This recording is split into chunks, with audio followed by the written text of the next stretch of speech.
Okay, so now we will start talking about n-step transition probabilities. We defined the transition probability matrix, listing the probabilities of transitioning in one step from each state to each other state. But what happens in a certain number of transitions larger than one? We will need this to understand the evolution of the process in time and to find the limiting probabilities, etc.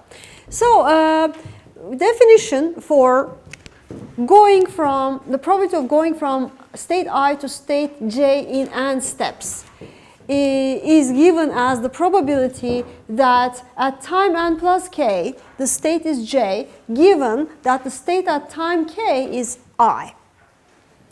Okay, so that can be written for any states I and j in the sample space for any positive time. For the positive time difference, non-negative time difference, that is. The n equals 0 case is already, so n equals 0 case is not defined. So let's see, or the probability could be 1. But n equals 1 case corresponds to Pij, the transition probability. Now we'll show a fact that follows from the total probability theorem. Think of going from I to j in n plus m steps. Okay. Now you can think of that as, so this is I and this is j, and we want to go from I to j in n plus m steps. First, in n steps, you go to some temporary location k, and then in the remaining m steps, you go to j. Okay? So on your way from I to j, you will, n steps after you transition out of I, you will end up somewhere in the state space. So you can be anywhere in the state space, right? And then for the next m steps, you will transition from wherever you are to m. And you can break this down into any n and any m. Let me explain this a little bit better. So first let's write the probability down. This is the probability of going from I to k in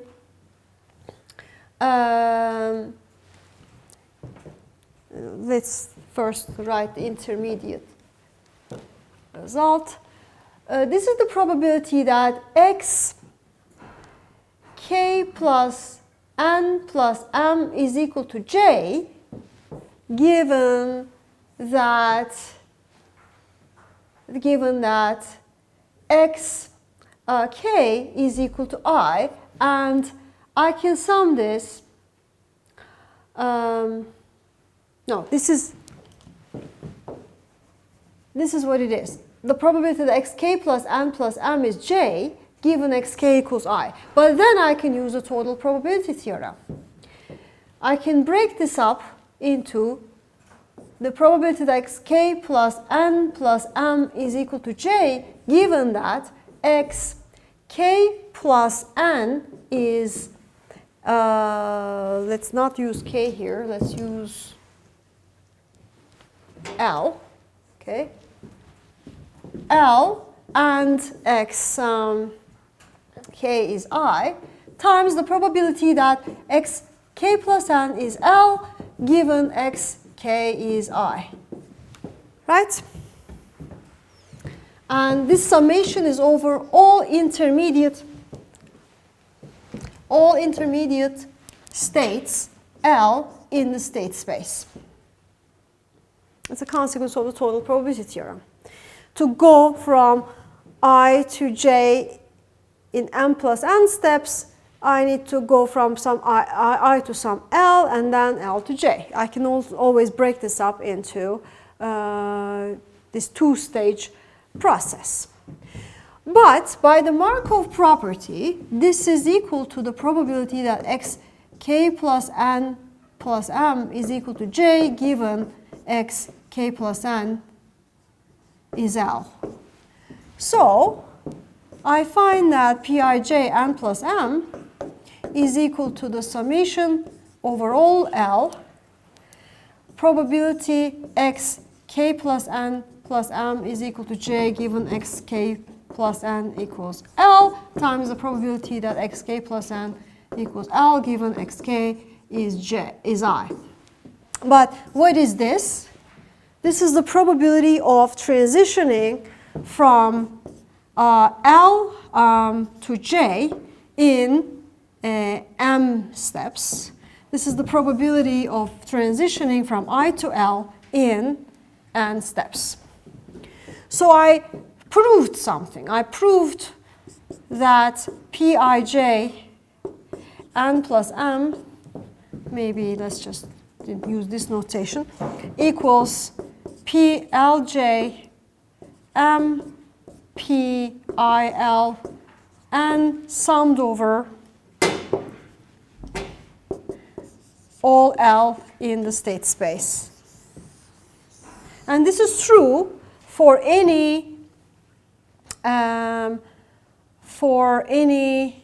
positive n and m, and these are known as the Chapman-Kolmogorov equations.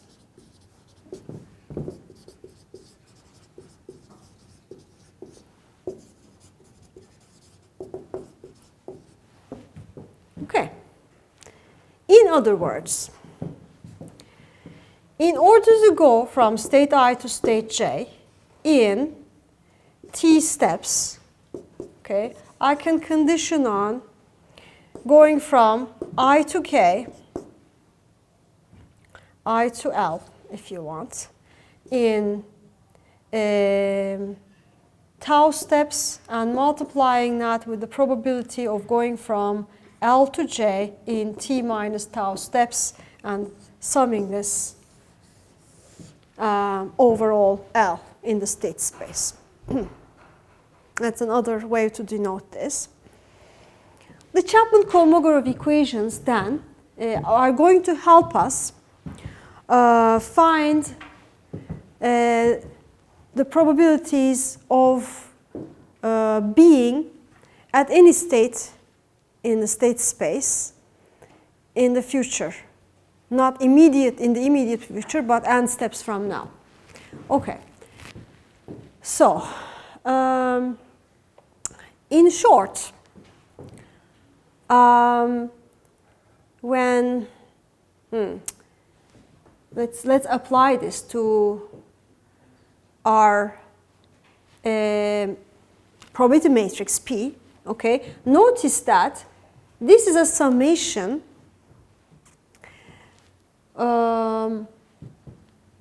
from the that goes through and multiplies the ith row of the matrix. Anyway, so let's actually apply it for the for the two-step case, and I will erase this part. I will erase this part.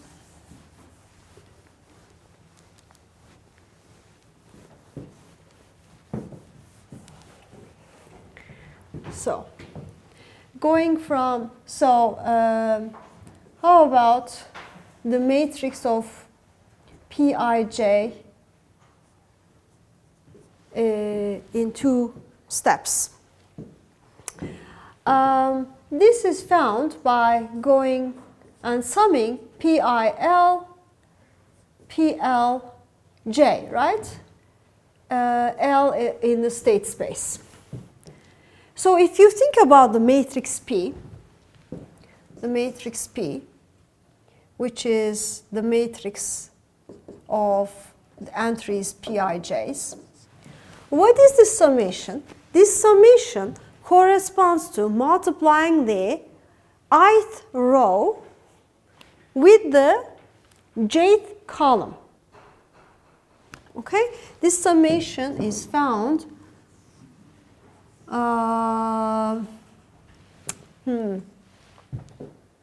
Let me not put the equal sign there.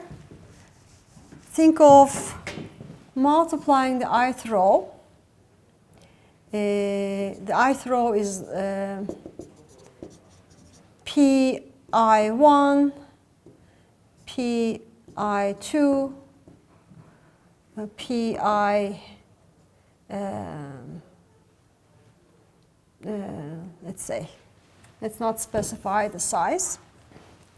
And then the jth column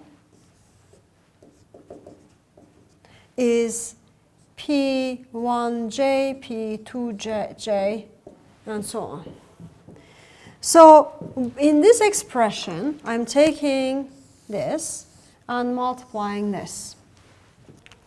So in general, when I put the probabilities Pij in a matrix, I find a matrix for two-step transition probabilities. The matrix P1, 2, P1, 2, 2, etc. P2, 2, 2, P, in general, Pij2s. So that matrix is what?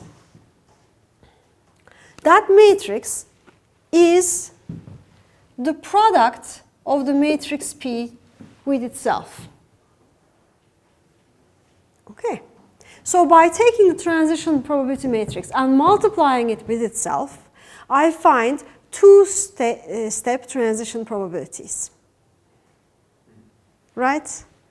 And that gives us the probabilities of going from state I to state J in two steps. All right, so let's see that on an example.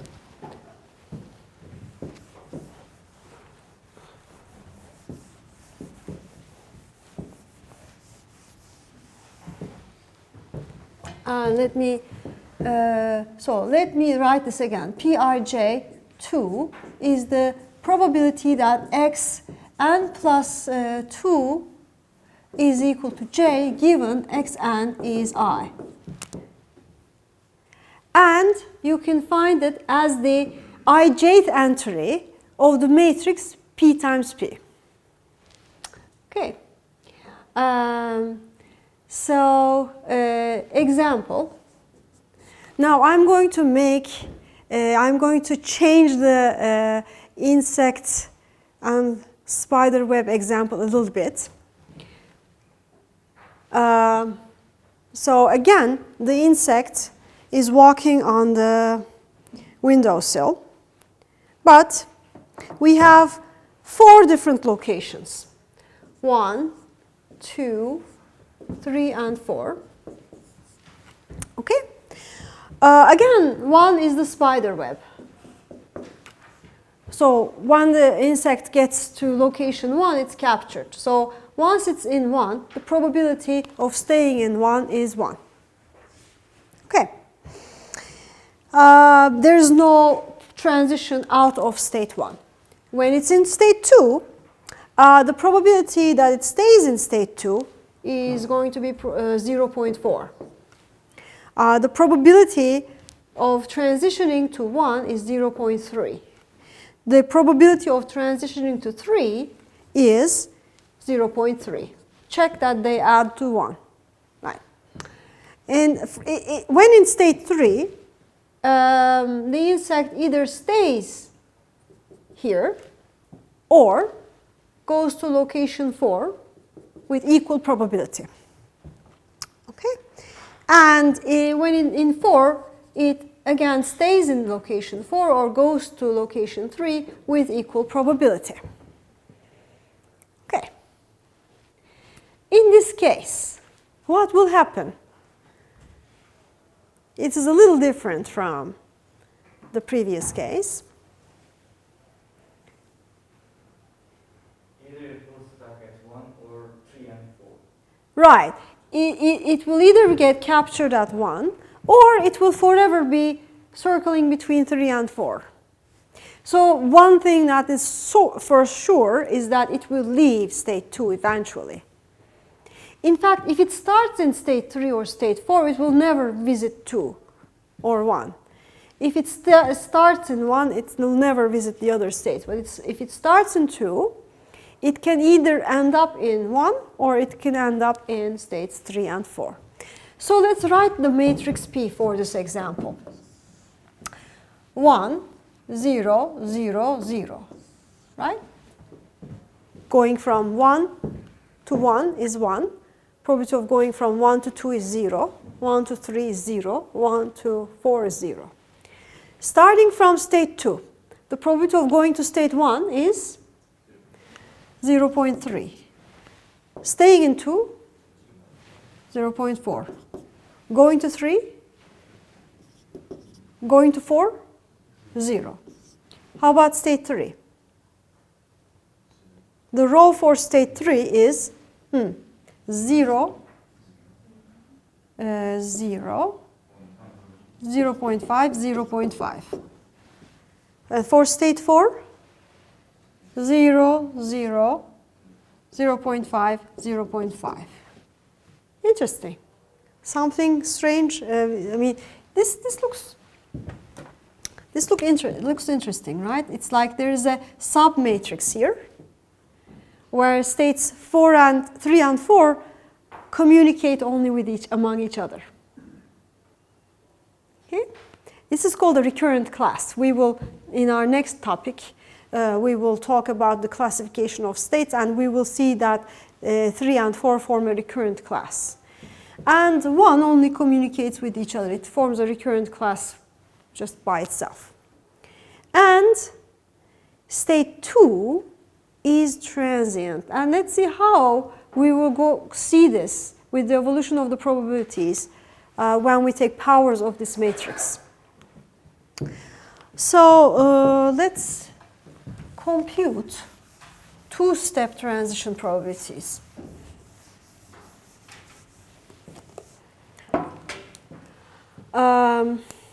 Maybe let me start here.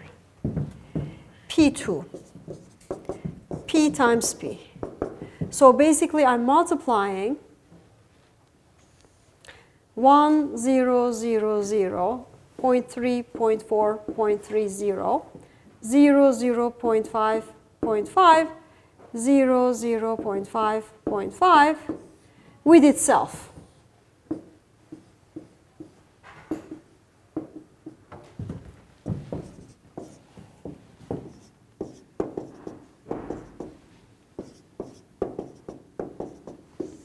Okay, what is the result?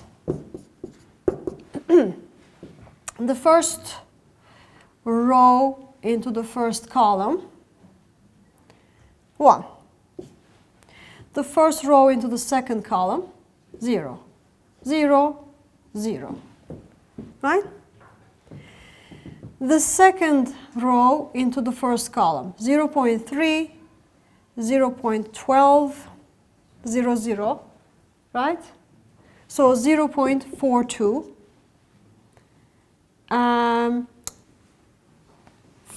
The second row, second column, 0.16.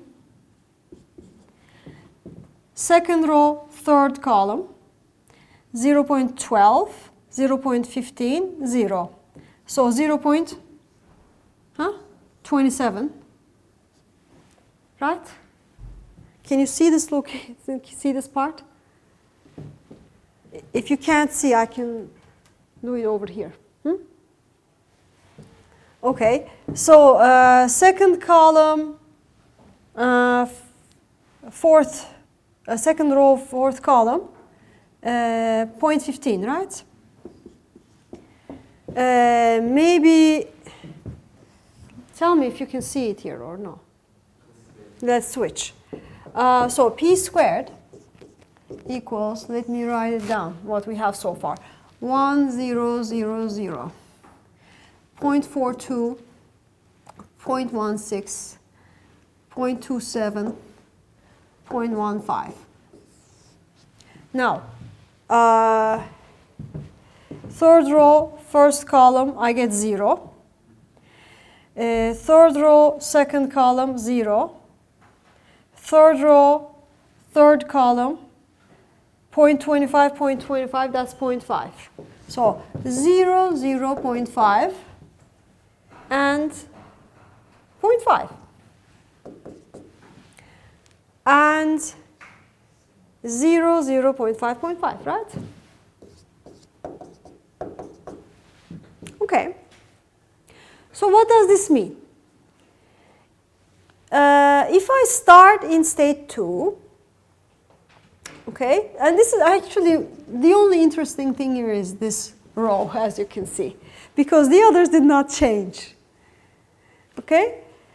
If I start in state 2, in 2 steps, I'm in state, if I stay in state 2 with probability 0.16, so the probability has reduced from 0.4 to 0.16.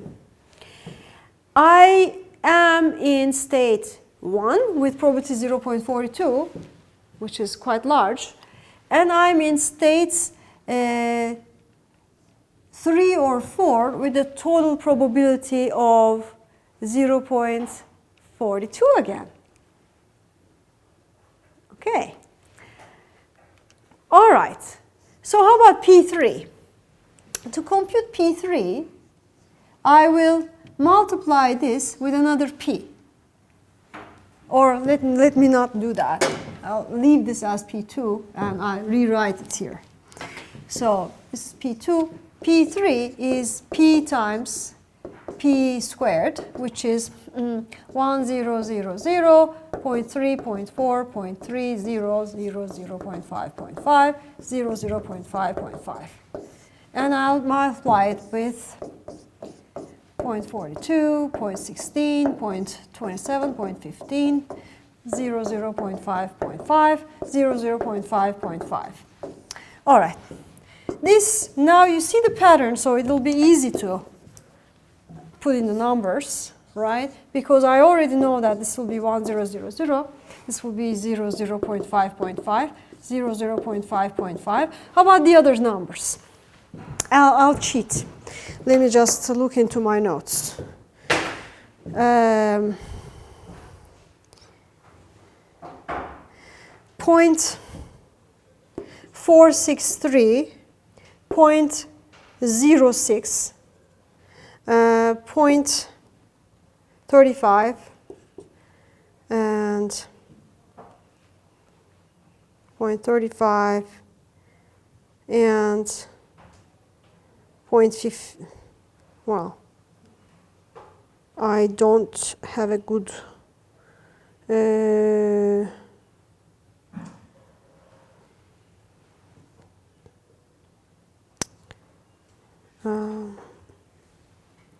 well, I will have to guess. What is the difference? Huh? 113. Okay. Right. So now, what do you think will eventually happen?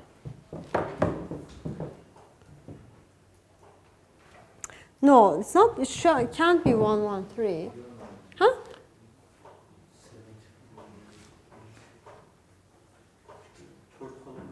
Huh?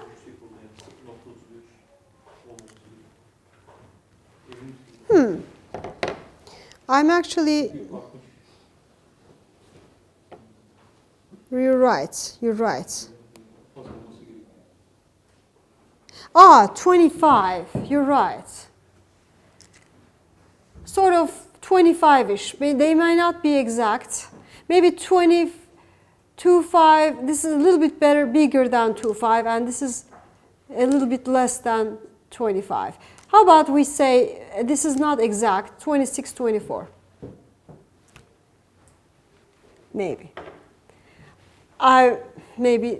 Sorry. So basically, check these numbers. All right. So eventually, what's going to happen? What is P infinity, do you think? If we keep repeating this multiplication over and over. So this row is not going to change. These rows are not going to change. These rows are not going to, this row is not going to change. But this row, 0.5, 0, 0.25, 0.25 is what we will converge to. Now let's see what this means.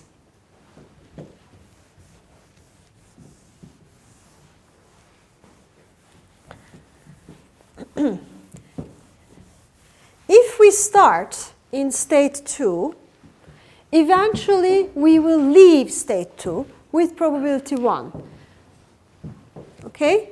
Because the probability of being in state 2 eventually is 0.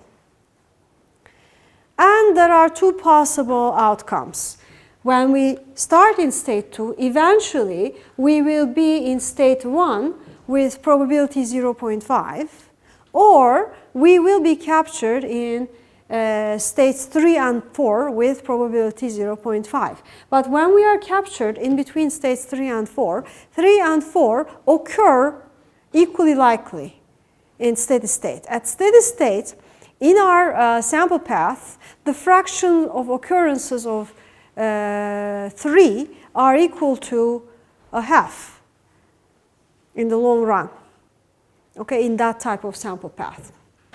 Okay, now we will do sort of steady state type analysis later on. First, let's talk a little bit about the classification of states, because I've been using language like you know, absorbing state, recurrent class, transient state, etc.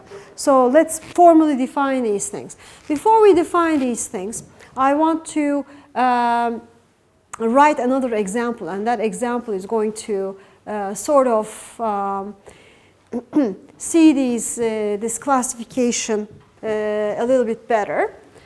So Burak is now taking EE202. Okay, his algorithm did not change, and he does not, you know, study, and he sort of will randomly pass the course. Every time he attempts, every time he takes the course, the probability that he passes is constant, is equal to P. Okay. Now, all right.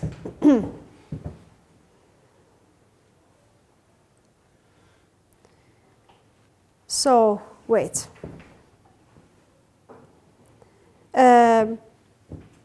Oh, wait. This is not the example. The example is the following. Our friend Burak finally passed Calculus 1, and he's now taking Calculus 2. He didn't pass Calculus 2 yet, so he's not taking 202. Okay? So every time he takes Calculus 2, there's a 20% probability that he will pass. If not, he will take it again the next semester, or change is major. Okay? So these decisions are equally likely. So every time Burak takes calculus, the probability of passing is 20%. Let's draw a Markov chain for this problem. What are the states? The question asks, let the states be 1, 2, 3, corresponding to taking calculus 2, passed calculus 2, or quit, meaning change is major. Okay, so we have these three states, 1, 2, and 3. This is taking calculus. So when he's taking calculus, the probability that he passes is 20%. So that with probability 0.2, we switch to state 2. What are the other outcomes? He will either take it again next semester or quit, change is major. Okay, so what are the probabilities of switching to state, going to state 3 versus staying in state 1? 0.4, 0.4, right? Does everybody agree? Okay, so if he's in state 2, what is the probability that he, what happens next? He just stays there, right? And if he quit, That's it. Okay, so basically there are two absorbing states. Okay, now write down the transition probability matrix. Let's write the transition probability matrix. 0.4, 0.2, 0.4.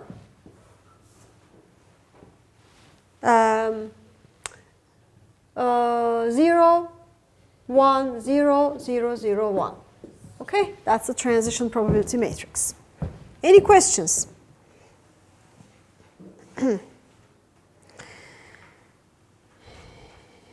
Now, sometimes it is not as easy from the problem statement what the Markov chain should be.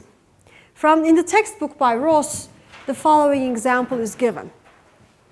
After we do this example, we will return to the example of taking the course.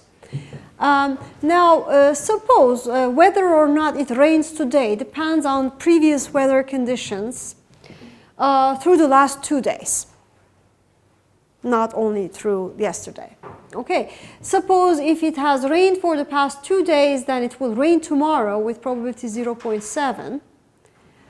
And if it rained today but not yesterday, then it will rain tomorrow with probability 0.5. If it rained yesterday but not today, then it will rain tomorrow with probability 0.4. If it has been dry the last 2 days, it will rain tomorrow with probability 0.2. So, if we let here the states be rain, no rain, 2 states, then the resulting process is not going to be a Markov process, because the current state is not sufficient to determine the next state. Okay, so we need to model the states in this problem, the state space in this problem differently. The minimum number of states here to ensure that the resulting process is a Markov chain is 4.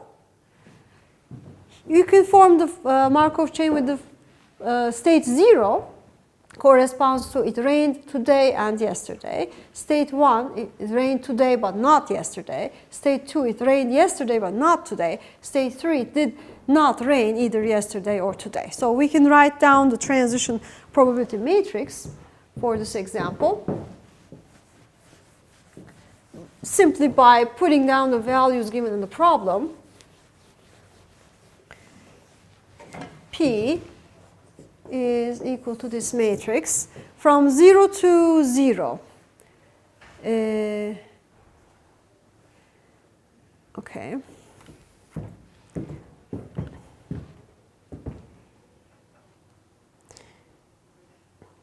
From 0 to 0. What is the probability? If it rained today and yesterday, how do we, from state 0, what are the possible different other states?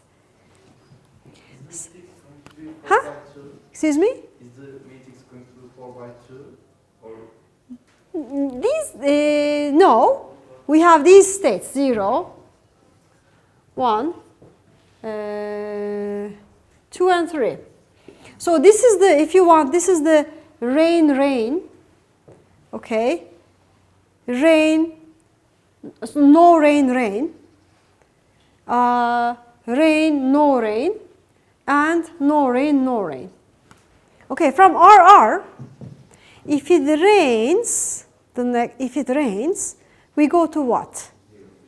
We go back to 0. If it rains, basically we go to RR. Okay, what is the probability that we make this transition? 0.7. From RR, if it does not rain, we go to what? RN. Right, we go to RN, this one. That happens with probability what? 0.3. From Rn, if it rains, we go to NR. Very nice. So what is the probability for that? If it rained today but not, so if it, no, what is Rn? If it rained yesterday but not today, then it will rain with probability 0.4. So 0.4. From Rn, if it does not rain, we go to Nn, and that happens with probability 0.6. If we're in Nn, if it rains, we go to Nr, right? That happens with probability 0.2.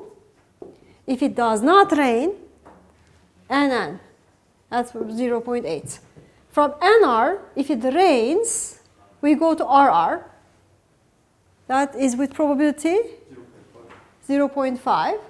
And we stay, oh no, if it does not rain, and that happens with probability 0.5, we go to what? Rn. Rn. So that is our Markov chain.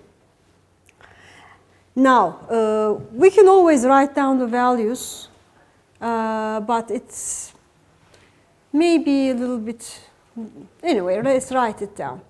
Rr is the 0, so state 0.7, 0, 0.3, 0. From 1, we go to 0 with probability 0.5. We go to 2 with 0.5. From state 2, we go to 1 or 3. We go to 1 with probability 0.4. We go to 3 with probability 0.6. And from state 3, we go to 1 or 3, right? So 1 with probability 0.2 and 0.8. Okay. You can check that the row sums are all 1. Okay, as a sort of a check mechanism. Okay, that's another example.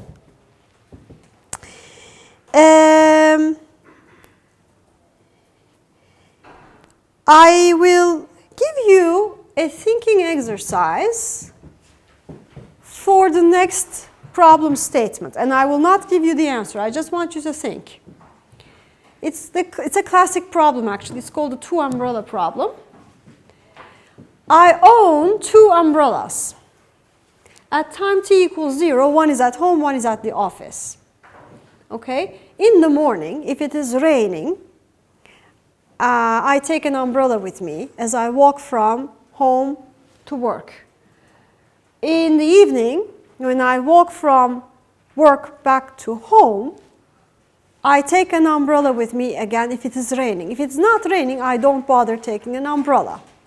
So I'm interested in, so and every morning, every evening, it is going to rain.